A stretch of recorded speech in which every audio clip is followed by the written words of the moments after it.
Welcome to Fortune Forecast. I am Daisy, your hostess, and in this video we will continue with the reading of The Book of Life by Upton Sinclair, published in 1921 by the Payne Book Company in Chicago. It is in the public domain. If you're new to my channel, welcome. So glad you found us. You are in our book playlist. And to our Fortune community, welcome back. If this is the first time that you come across Fortune Forecast, you can visit my book playlist and grab all the videos for the entire book.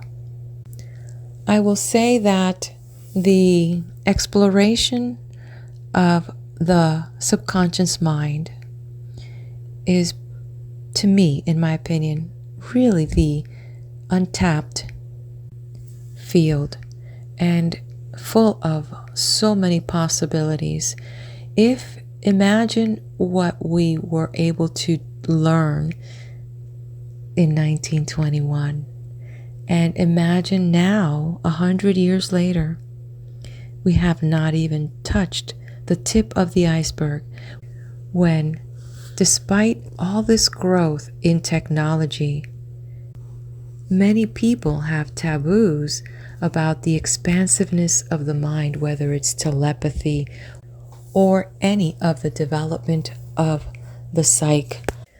I have a video titled The Gateway Process, where I shared some of the explorations of the declassified CIA report, where our money and military was used to research astral projection and out-of-body experiences, and very interesting findings. So if you have a chance, I'll put it up here in the video itself, and you'll be able to click and access that information. I do have in the video itself, in the description, quoted the resources where you yourself can fact check if you wish.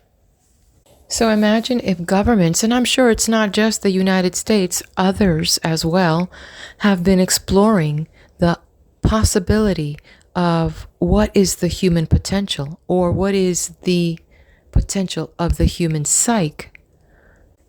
Perhaps you yourself, or you know of someone that, quote unquote, may be psychic, or may be intuitive, or maybe by chance have had moments where there was that gut feeling. But who's to say? What if we can develop those senses, just as when we can spend more time in nature, our regular senses, whether it's hearing, our taste, our nose, even our eyesight, become in tune and heightened because of where we are in the environment? Who's to say that if we did not take time to go within, what other senses we may be able to tap into? We're just beginning to touch the tip of the iceberg. And if you have noticed, the breadth of my channel, it taps into nature. I love nature because in it, I believe it speaks to us. I love exploring the stories that I can bring and draw out of tarot. And I'm not a psychic, no more than you are. But I can tell you that I am not afraid when I am doing readings, which I have been doing readings for over 40 years. And I am open to just allowing the information to flow without judgment, and also the most important part, without fear on my part about some of the information that I feel coming to me, whether it's a feeling, whether it's a sound, or even suppressing the fact that sometimes I am astonished at what is coming out of my mouth. And in that sense, this is why I also have these books that I like to share, the curiosities that I have, and sharing them with you. And in that sense, if it helps us to physically and mentally and emotionally become better people, that's great. If it drives us deeper into our connection with whatever you wish to call it, whether it's God, whether it's nature, or whether it's science of the whole process of life, then that's great. but it's really what we become of this exploration and this communion with nature, with each other, and with these authors that have already been before us. So let's see what this author might share with us as we move on to chapter 14, titled The Problem of Immortality. Discusses the survival of personality from the moral point of view. That is, have we any claim upon life entitling us to live forever? As we explore the deeps of the subconsciousness, our own and other people's, we find ourselves confronting the strange question: is it all our own mind and that of other living people, or are we, by any chance, dealing with the minds of those who are dead?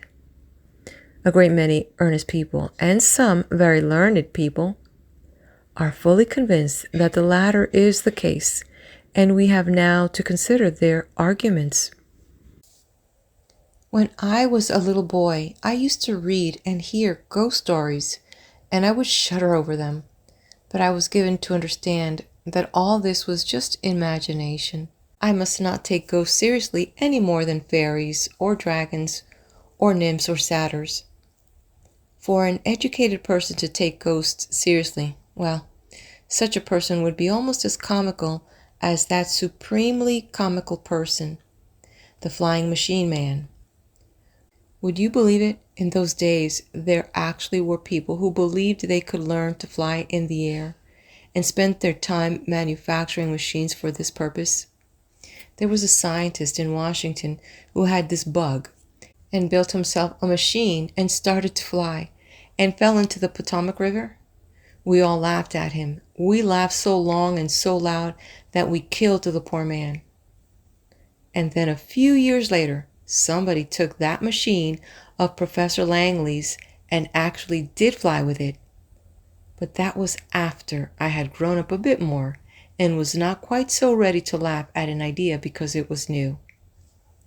I remember vividly my first meeting with a man who believed in ghosts. He was a Unitarian clergyman, the Reverend Minot J. Savage of New York. I was 16 years old and just breaking out of my theological shell, and Dr. Savage helped to pry me loose.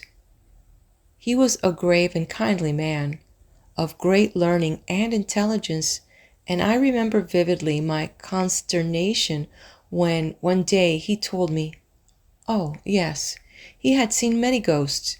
He was accustomed to talk with ghosts every now and then.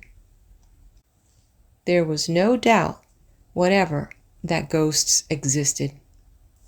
He told me many stories.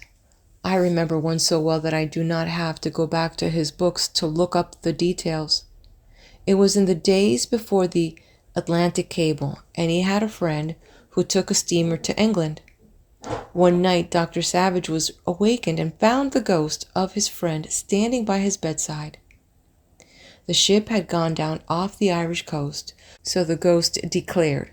But the friend did not want Dr. Savage to think that he had suffered from the pangs of drowning. He had been stuck on the left side of the head by a beam of the ship and had been killed instantly. Dr. Savage wrote down these circumstances and had them witnessed by a number of people, and 2 or 3 weeks later he received word that the body of his friend had been found on the Irish coast with the left side of the head crushed in.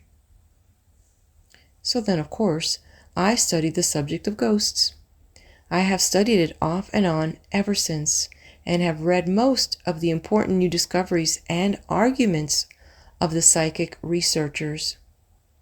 To begin with, I will mention the contents of 2 large volumes, Gurney's Phantasm of the Living.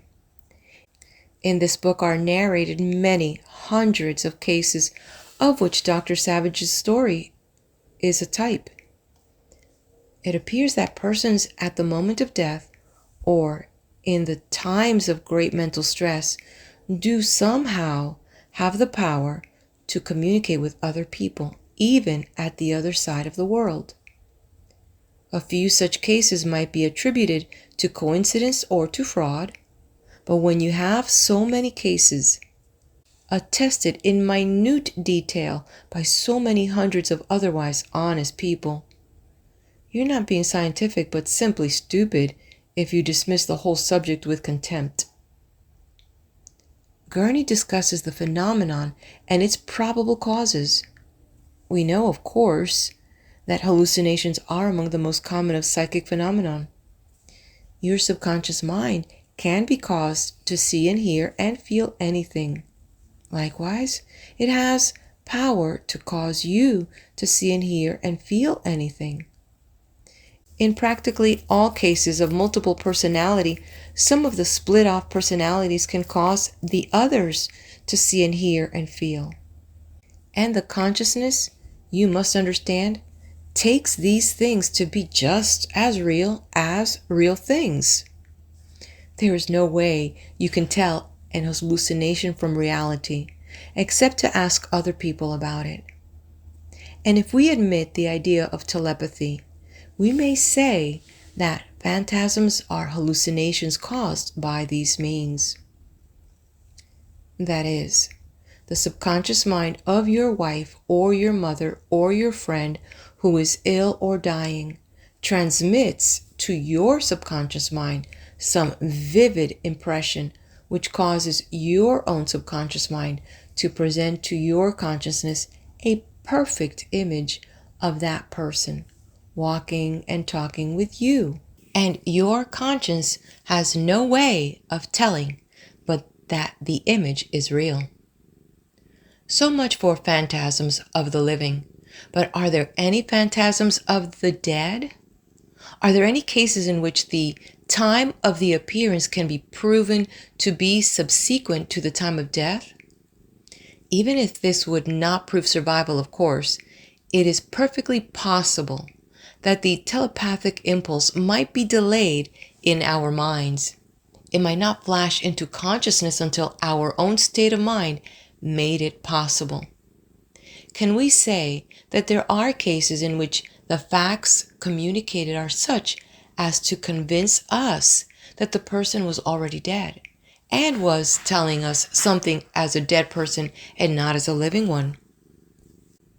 Before we get into this question, let us clear the ground for the subject by discussing the survival of personality from a more general standpoint. What is it that we want to prove? What are the probabilities of it being true? What would be the consequences of its not being true? Have we any grounds other than those of psychic research for thinking that it is true, or that it may be true, or that it ought to be true? What, so to speak, are the morals of the doctrine of immortality? Well, to begin with, the survival of the soul after death and forever is one of the principal doctrines of the Christian religion.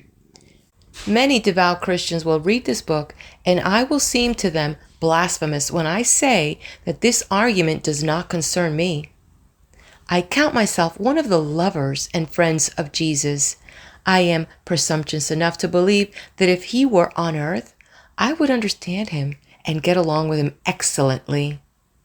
But I do not know any reason why I should believe this, that, or the other doctrine about life because any religious sect, founded upon the name of Jesus, commands me so to believe. I see no more reason for adopting the idea of heaven because it is a Christian idea than I see for adopting the idea of reincarnation because it is a precious and holy idea to hundreds of millions of Buddhists. I have some very good friends who are theosophists and are quite convinced of this idea of reincarnation. That is, that the soul comes back into life over and over again in many different bodies, thus completing itself and renewing itself and expiating its sins.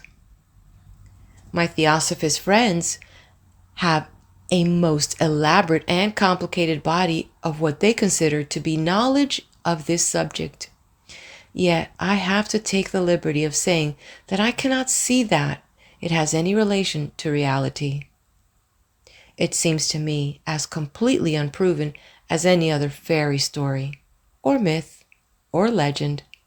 For example, the seven infernos of Dante and the elaborate and complicated torments that are suffered there. But it will be argued, Jesus rose from the dead and thus proved the immortality of the soul. Now, in the first place, there are many learned investigators who consider there is insufficient evidence for believing that Jesus ever lived. And certainly, if this be so, it will be difficult to prove that he rose from the dead. Again, it was a common occurrence for crucified men not to die. Sometimes it happened that their guards allowed them to be spirited away. Even nowadays, we have known of prison guards being bribed to allow a prisoner to escape. Again, the events of the return of Jesus may have been just psychic phenomena as we are trying in this chapter to explain. Or, once more, they may have been purely legends.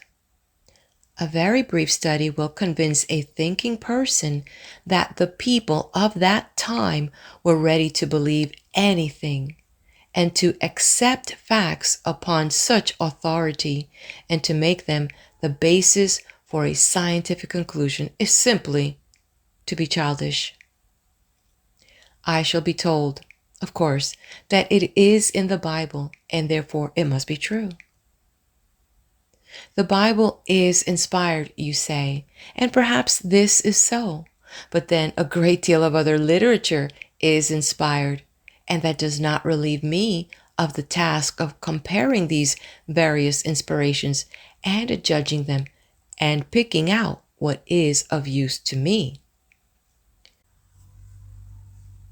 The Bible is the literature of the ancient Hebrews for a couple of thousand years.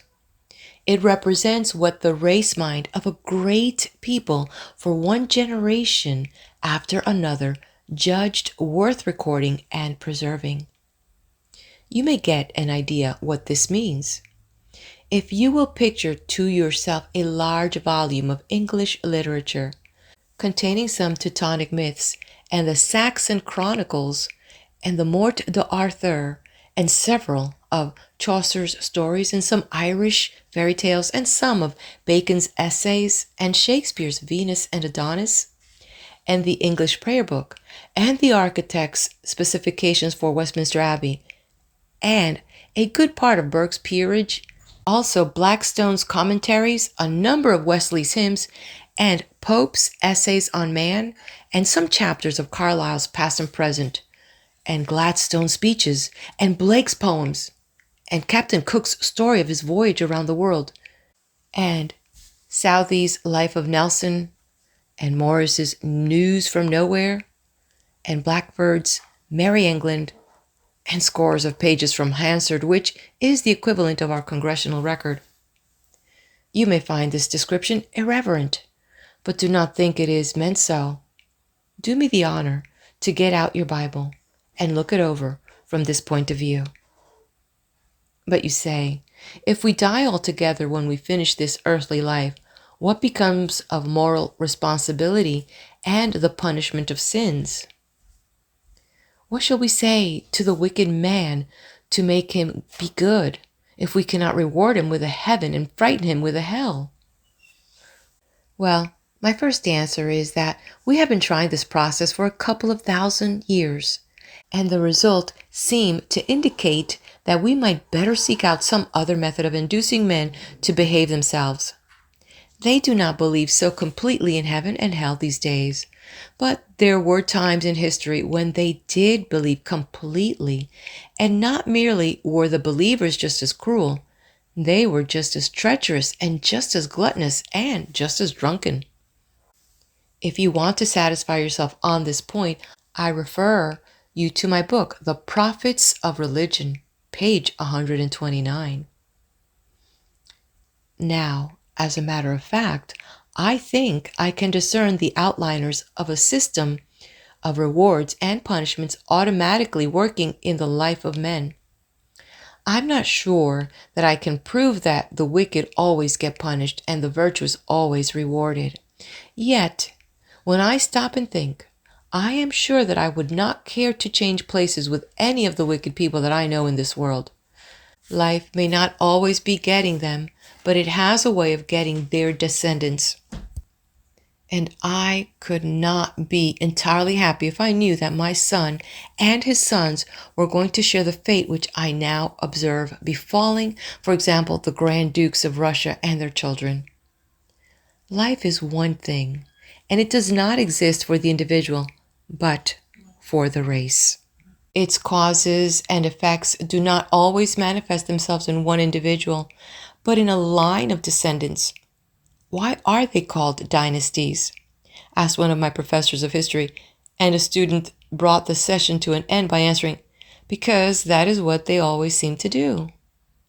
But this is not perfect justice, you will argue. It is not perfect from the point of view of you or me. But then I ask, what else is there in the world that is perfect from that point of view? Why should our justice be any more perfect than, for example, our health, or our thinking, or our climate, or our government? And may it not very well be that our justice is up to us in precisely the same way that some of these other things are up to us? Maybe what we have to do is to set to work to see to it that virtue does always get rewarded and vice does always get punished. Right here and now, instead of waiting for an omnipotent God to attend to it in some hypothetical heaven. I find this life of mine very wonderful and enormously interesting. I am willing to take it on the terms that it is given and to try to make the best of it. And I do not see that I have any right to dictate what shall be given me in some future life. If my father gives me a Christmas present, I am happy and grateful. And of course, if I know that he's going to give me another present next Christmas, I am still more happy. But I do not see that I have any right to argue that because he gives me one Christmas present, he must give me an unlimited number of them. And I think it would be very ungrateful of me to refuse to thank him for a Christmas present until I have made sure that I was to get one next time. Neither do I find myself such a wonderful person that I can assert that the morality of the universe absolutely depends upon the fact that I am immortal. Of course, I should like to live forever and to know all the wonderful things that are going to happen in the world. And if it is true that I am so to live, I shall be immensely delighted. But I cannot say that it must be true. And all I can do is to investigate the probabilities. On this point, my view is stated in a sentence of Spinoza's. He who would love God rightly must not desire that God love him in return. To sum up, the question of immortality is purely a question of fact. It is one to be approached in a spirit of open-minded inquiry, entirely unaffected by hopes or fears or dogmas or moral claims. It is worthwhile to get clear that we may be immortal, even though we do not now know it and cannot now prove it. It is possible that all psychic research might end in telepathy, and still, when we die, we might wake up and find ourselves alive. It might possibly be that some of us are immortal and not all of us. It might be that some parts of us are immortal and not the rest. It might be that our subconsciousness is immortal and not our consciousness. It might be that all of us or some part of us survive for a time, but not forever. This last is something which I myself am inclined to think may be the case. Also, it seems worthwhile to mention that it is no argument against immortality that we cannot imagine it, that we cannot picture a universe consisting of uncountable billions of living souls, or what these souls would do to pass the time. It may very well be that among these souls there is no such thing as time. It may be that they are thoroughly occupied in ways beyond our imagining, or again, that they are not occupied and under no necessity of being occupied. Let the person who presents such arguments begin by picturing to you how the brain cells manage to store up the uncounted millions of memories which you have, the thousands of words and combinations of words, and the thoughts which go with them, musical notes and tunes, colors and odors and visual impressions, memories of the past and hopes of the future, and dreams that never were. Where are all those hundreds of millions of things? And what are they like when they are not in our consciousness? And how do they pass the time? And where were they in the hundreds of millions of years before we were born? And where will they be in the hundreds of millions of years of the future? When our wise men can answer these questions completely, it will be the time enough for them to tell us about the impossibility of immortality. End of chapter 14. We're going to continue on right to the next chapter, so stay right here with me. Hit that like button, subscribe to the channel, and let's head over to chapter 15 titled The Evidence for Survival. Discusses the data of psychic research and the proofs of spiritism thus put before us. Let us now take up the question of survival of personality after death from the strictly scientific point of view. Let us consider what facts we have and the indications they seem to give. First, we know that to all appearances the consciousness and the subconsciousness are bound up with the body. They grow with the body, they decline with the body, they seem to die with the body.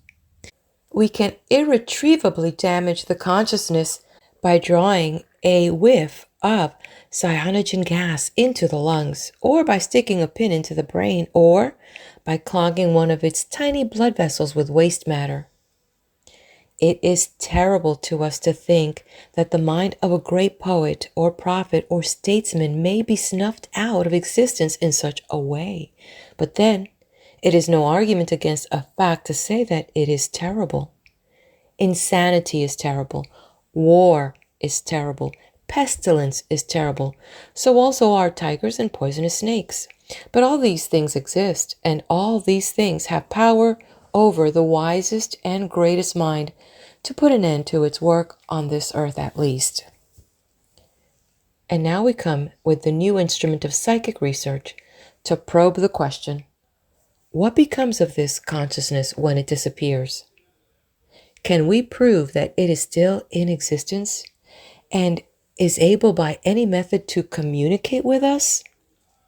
Those who answer yes argue that the mind of the dead person, unable to use its own bodily machinery any longer, manages in the hypnotic trance to use the bodily machinery of another person called a medium, and by it to make some kind of record to identify itself. This, of course, is a strange idea and requires a good deal of proof. The law of probability requires us not to accept an unlikely explanation, if there is any more simple one which can account for the facts. When we examine the product of automatic writing, table tipping, and other psychic phenomena, we have first to ask ourselves, is there anything in all this which cannot be explained by what we already know? Then, second, we have to ask, is there any other supposition which will explain the facts, and which is easier to believe than the spirit theory? These spirits apparently desire to convince us of their reality, and they tell us many things which are expected to convince us.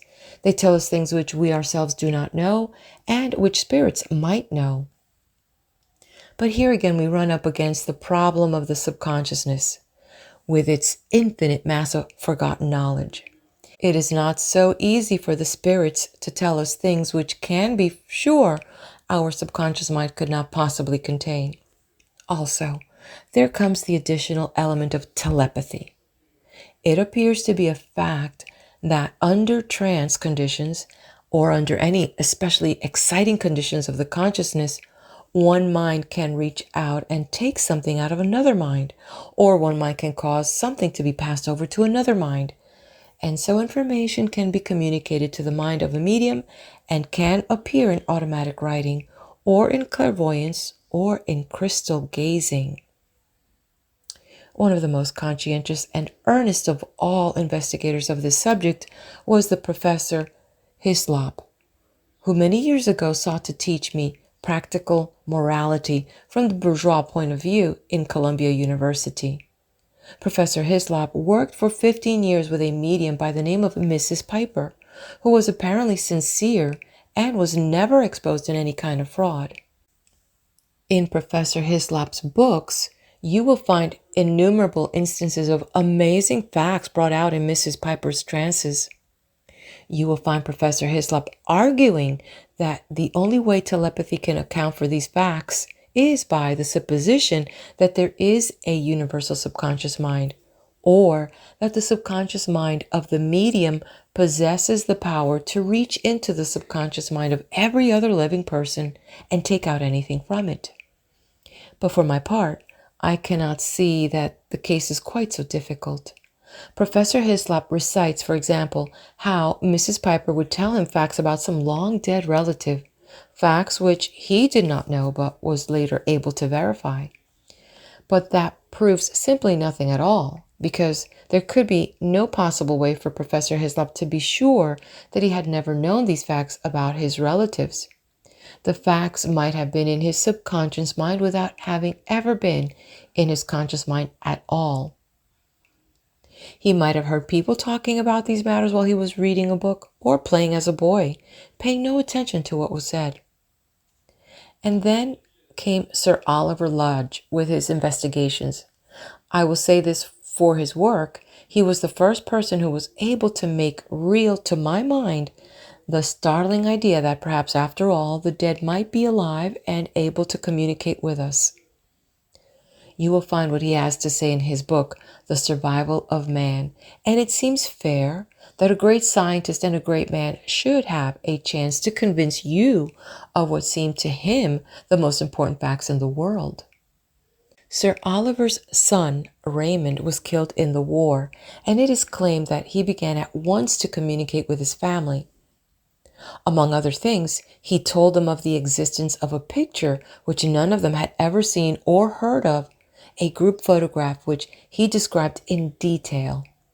But of course, other people in this group knew of the existence of the photograph, and so we have again the possibility that some member of Sir Oliver's family may have taken into his subconscious mind without knowing it an impression or description of that picture. If you care to experiment, you will find that you can frequently play a part in the dreams of a child by talking to it in its sleep. And that is only one of 1,000 different ways by which some member of a family might acquire, without knowing it, information of the existence of a photograph. There is another possibility to be considered, that a portion of the consciousness may survive, and not necessarily forever. We are accustomed when death takes place to see the body before us, and we know that we can preserve the body for thousands of years if we wish. Why is it not possible that when conscious life is brought to a sudden end, there may remain some portion of the consciousness or of the subconsciousness cut off from the body and slowly fading back into the universal mind energy, whatever we please to call it? There is a hard part of the body, the skeleton, which survives for some time. Why might there not be a central core of the mind which is similarly tough and enduring? Of course, if consciousness is a function of the brain, it must decay as the brain decays. But how would it be if the brain were a function of the consciousness, which is, so far as I can see, quite as likely a guess? I find many facts which seem to indicate the plausibility of this idea. I noticed that in trance phenomena, it is the spirits of those recently dead which seem to manifest the most vitality. Of course, you can go to any seance in the white light district of your city and receive communications from the souls of Caesar and Napoleon and Alexander the Great and Pocahontas. And if the medium does not happen to be literary, you can communicate with Hamlet and Don Quixote, Siegfried and Achilles. But you will not find much reality about any of these people. They will not tell you very much about the everyday details of their lives. This fact that so much of what the spirits tell us is of our own time tends to cast doubt on the idea that the dead survive forever. How simple it would be to convince us if the spirit of Sophocles would come back to earth and tell us where to dig in order to find copies of his lost tragedies. You would think that the soul of Sophocles, seeing our great need of beauty and wisdom, would be interested to give us his works. From genius operating under the guidance of the conscious mind, we get sublimity, majesty, and power. But what the trance mediums give us suggests, both in its moral and intellectual quality, the operation of the subconscious.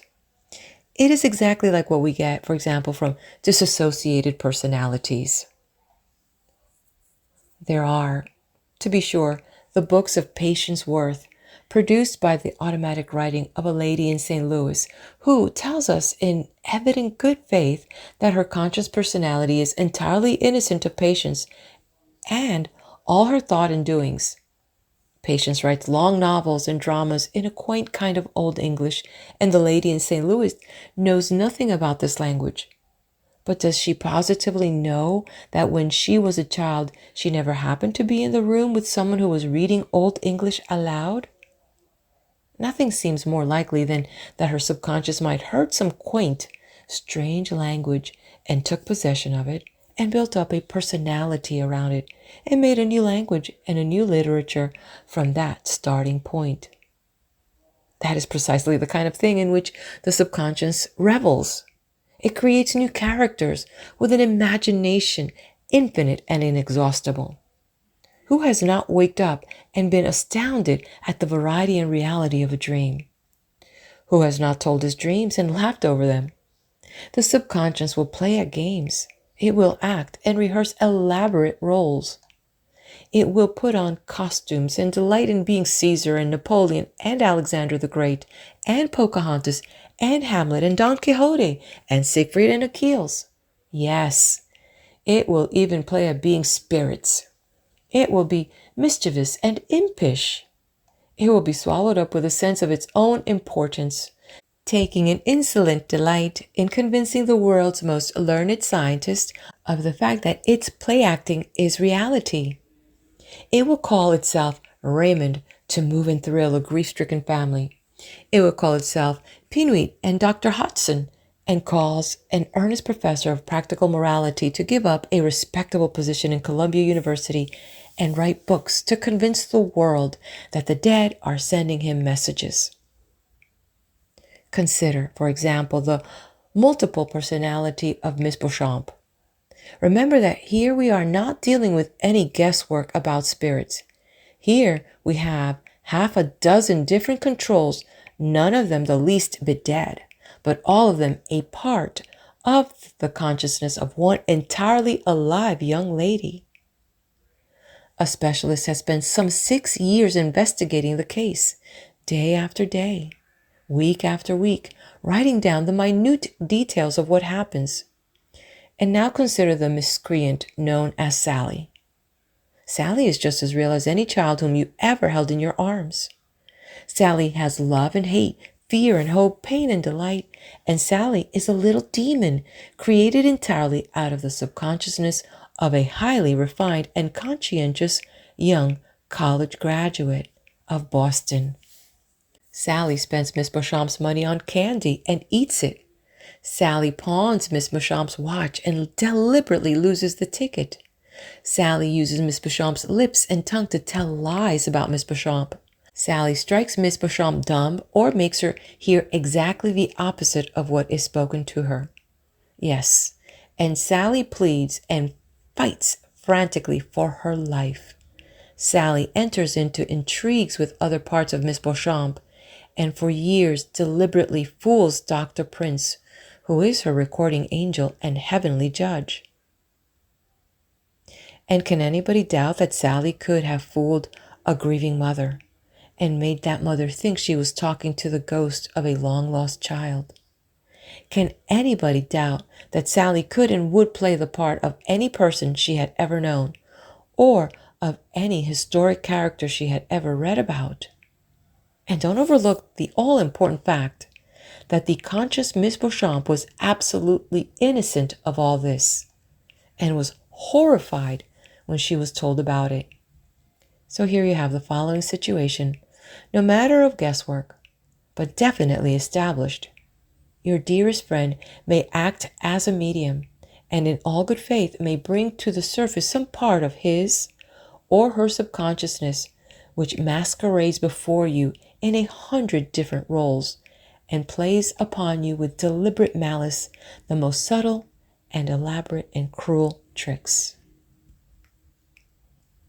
And how much worse the situation becomes when to this there is added the possibility of conscious fraud. When the medium is a person who is taking your money and thrives by making you believe in the spirits she produces. You may go to Lilydale in New York State, the home of the spiritualists, where they have a convention every summer, and in a row after row of tents you may hear and even see every kind of spirit you ever dreamed of, ringing bells and shaking tambourines and dancing jigs. And you may see poor farmers' wives with tears streaming down their cheeks, listening to the endearments of their dead children, and to wisdom from the lips of Oliver Wendell Holmes, speaking with a Bowery accent. This kind of thing was exposed many years ago by Will Irwin in a book called The Medium Game. And then, after traveling from one kind of medium to another and studying all their frauds, Irwin tells how he went into a parlor on 6th Avenue, and there by a fat old woman who had never seen him before was suddenly told the most intimate secrets of his life. It has recently been announced that Thomas A. Edison is at work upon a device to enable spirits to communicate with the living, if there really are spirits seeking to do this. It is Edison's idea that spirits may inhabit some kind of infinitely rarefied astral body, and he proposes to manufacture an instrument which is sensitive to an impression many millions of times fainter than anything the human body can feel. This should make it easier for the spirits and should constitute a fairer test, possibly a decisive one.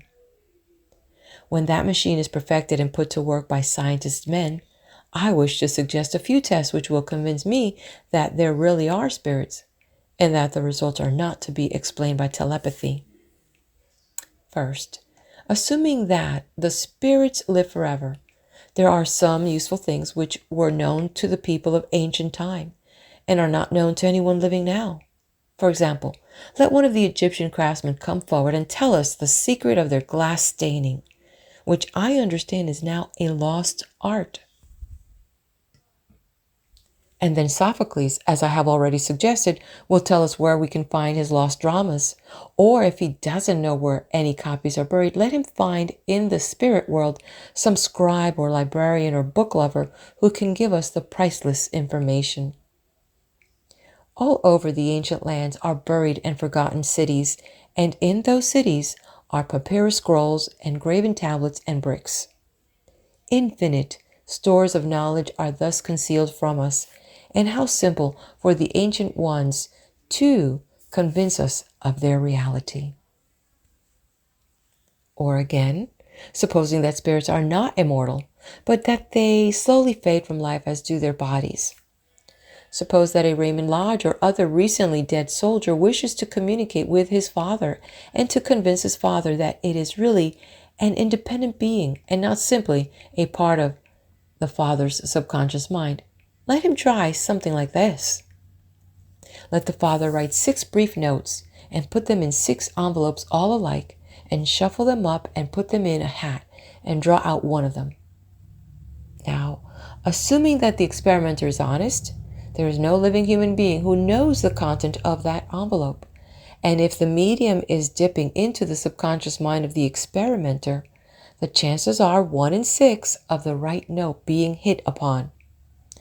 Assuming that spirits may not be able to get inside an envelope and read a folded letter, there is no objection to the experimenter provided he is honest, and provided there are no mirrors or other tricks holding the envelope behind his back, and tearing it open and spreading it out for the convenience of the spirit.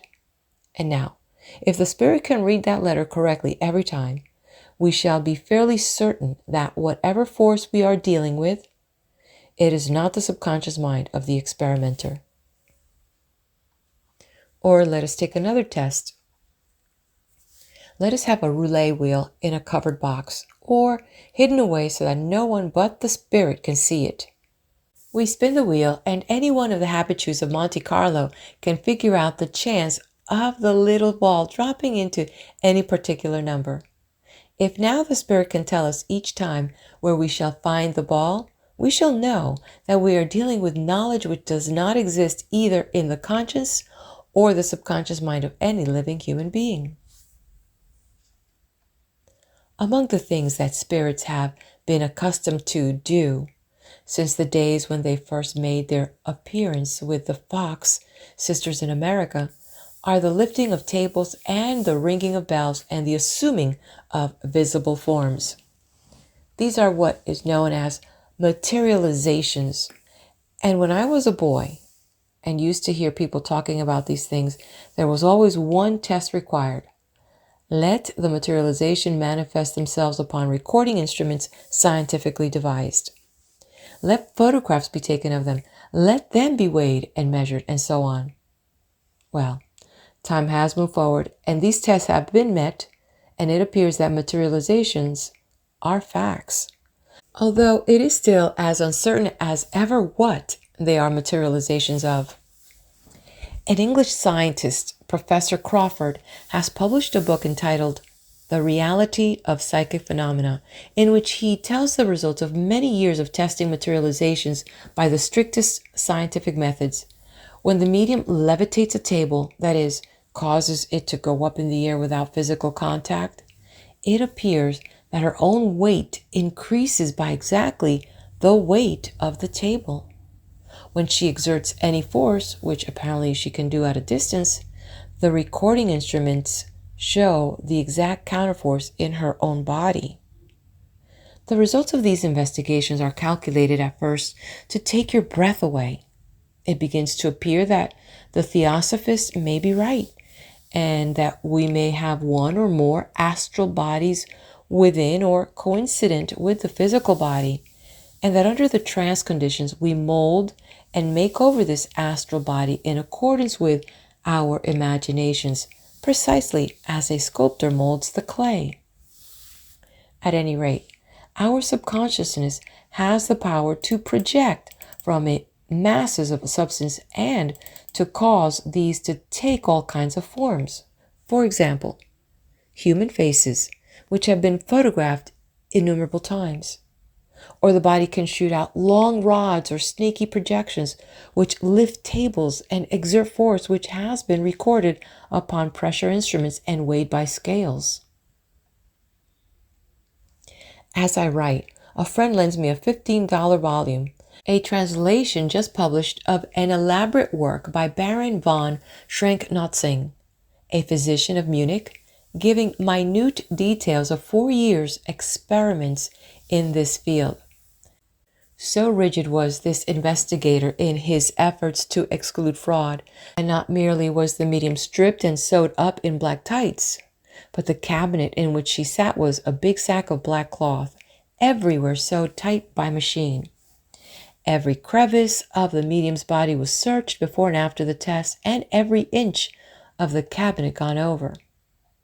The investigator sat within a couple of feet of the medium and would draw back the curtains, and while holding her hands and feet, would watch great masses of filmy gray and white stuff exude from the medium's mouth, from her armpits and breasts and sides. This would happen in red light of 100 candle power, by which a print could be easily read, and the medium would herself illuminate the phenomena with a red electric torch. The investigators would be privileged to examine these phantom forms, to touch them gently, and be touched by them, soft and slimy, like the tongue of an animal. But sometimes the things would misbehave and strike them in the eye, hurting them. The medium, a young French girl living in the home of the wife of a well-known French playwright, had begun with spiritualist ideas, but came to take a matter-of-fact attitude to what happened, and in her trances would labor to mold these emanations into hands or faces as requested by those present. She finally succeeded in allowing them to separate the soft mucus stuff from her body and keep it for chemical and bacteriological examination. All this time, she would be surrounded by a battery of cameras, 9 at once, some of them inside the cabinet. And when the desired emanation was in sight, all these cameras would be set off by flashlight, and in the book you have over 200 such photographs showing faces and hands from every point of view. There are even moving pictures showing the material coming out of her mouth and going back. It is evident that we have here a whole universe of unexplored phenomena, and it seems that many of the old-time superstitions which were dumped overboard have now to be dragged back into the boat and examined in the light of new knowledge. What could smack more of magic and fraud than crystal gazing? Yet it appears that the subconsciousness has power to project an image of its hidden memories into a crystal ball, where it may be plainly seen. We find so well recognized an authority as Dr. Morton Prince using this method to enable one of the many Miss Beauchamps to recall incidents in her previous life which were otherwise entirely lost to her. Likewise, this exploration of the disintegration of personality enables us to watch in the making all the phenomena of trance and ecstasy which have had so much to do with the making of religions. We know now how Joan of Arc heard the voices, and we can make her hear more voices or make her stop hearing voices as we prefer. Also, we know all about demons and demoniac possession. We can cast out demons, and without having to cause them to enter a herd of swine. We may someday be prepared to investigate the wonder stories which the yogis tell us about their ability to leave their physical bodies in a trance and to appear in England at a few moments' notice for the transaction of their spiritual business. But we want things proven to us, and we don't want the people with whom we work to be animated either by religious fanaticism or by money greed. We are ready to unlimber our minds and prepare for long journeys into strange regions. But we want to move cautiously and choose our route carefully and be sure we do not lose our way. We want to deal rationally with life. We don't want to make wild guesses or to choose a complicated and unlikely solution when a simple one will suffice. But on the other hand, we must be alive to the danger of setting down on our little pile of knowledge and refusing to take the trouble to investigate any more. That is a habit of learned men, I am sorry to say. The law of inertia applies to the scientist as well as to the objects he studies. The scientists of our time have had to be prodded into considering each new discovery about the subconscious mind, precisely as the scientists of Galileo's time had to be prodded to watch him drop weights from the Tower of Pisa. When he told them that the earth moved around the sun instead of the sun around the earth, they tortured him in a dungeon to make him take it back. And he did so, but whispered to himself, "And yet it moves." And it did move, of course, and continued to move. And in exactly the same way, if it be true that we have these hidden forces in us, they will continue to manifest themselves, and masses of people will continue to flock to Lily Dale and to pay out their hard-earned money until such a time as our learned men set to work to find out the facts and tell us how we can utilize these forces without the aid of either superstition or charlatanry. We have reached the end of chapter 15, and as we head over to the next chapter, please do help me befriend the algorithm, hit that like button, subscribe to the channel, and leave me a comment. Let me know you were here. Okay, I'll meet you at the next video for chapter 16.